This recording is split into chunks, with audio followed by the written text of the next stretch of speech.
नमस्कार विद्यार्थी मित्रांनो आणि वाचकांनो. माझी जी थेअरी आहे सचिन कर्स theory of the time compensation, त्यामध्ये एक असं वाक्य आहे किंवा त्या थेअरीचा एक भाग आहे, X axis belong to the absolute time.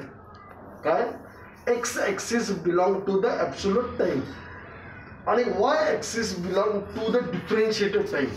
आता ही काय भानगड आहे हे मला तुम्हाला सांगायचं आहे. बघा, limit h tend to 0 sine h upon h is equal to 1 हा फॉर्म्युला न्यूटनने किंवा लायब्निझने शोधलेला आहे. कारण का न्यूटनने लायब्निझला जॉईंटली कॅल्क्युलसचं हे करतात, म्हणजे कॅल्क्युलसचे जनक म्हणतात. आता हा जो फॉर्म्युला आहे त्याला एक कॅल्क्युलसचा फॉर्म्युला असं म्हणतात. परंतु माझी थिअरी काय सांगते की हा जो फॉर्म्युला आहे it is the flow of the time. हा ॲब्सोल्यूट टाइमचा हा टाइम फॉर्म्युला आहे. हा फॉर्म्युला फक्त टाइम फॉलो करतो आणि स्टेट लाईन फॉलो करते. हा फॉर्म्युला कोण फॉलो करतं? टाइम फॉलो करतो आणि स्टेट लाईन फॉलो करते. आता नीट लक्षात ठेवा, हा एक्स ॲक्सिस आहे आणि हा वाय ॲक्सिस आहे. हा जो आहे की नाही हा एक्स ॲक्सिसला काढलेला टेंजंट आहे आणि हा जो आहे की नाही हा नॉर्मल आहे. हा जो टेंजंट आहे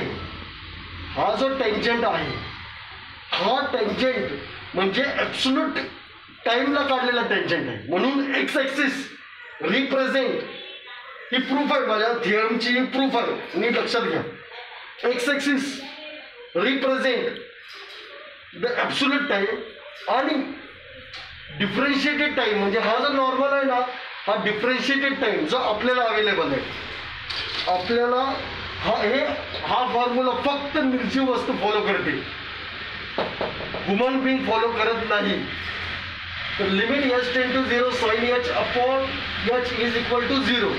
आणि मला असंही सांगायचं आहे की या जगामध्ये आता माझ्या नेक्स्ट व्हिडिओमध्ये मी तुम्हाला सांगेन एखादी फंक्शन कंटिन्यू असते म्हणजे काय आणि एखादी फंक्शन डिसकंटिन्यू असते म्हणजे काय, आणि त्याचा सन इंटिग्रेट्स आणि मून डिफरन्शिएट हा जो माझा ॲडिशनल सिद्धांत आहे, म्हणजे तो सिद्धांताचा बेसिक भाग आहे की सन इंटिग्रेट आणि मून डिफरन्शिएट्स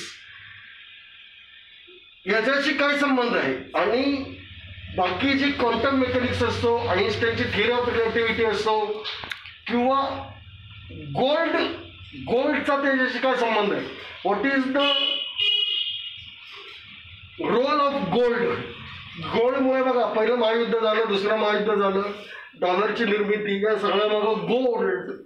आणि गोल्डच्या माझ्या थिअरीशी सन इंटिग्रेट्स आणि मून डिफरन्शिएट याच्याशी इन्फ्लेशनशी काय संबंध आहे हे सगळं मी माझ्या Newton's laws of motion must be modified, the brief history of physics, mathematics, time आणि आता नवीन अडकवायचं आहे इकॉनॉमिक्स अँड बँकिंग, ह्या सगळ्यामध्ये या गोष्टी ॲड आहेत. तर वाचकांनी या पुस्तकाची नोंद घ्यावी, वाचावं ही नम्र विनंती. थँक्यू, धन्यवाद.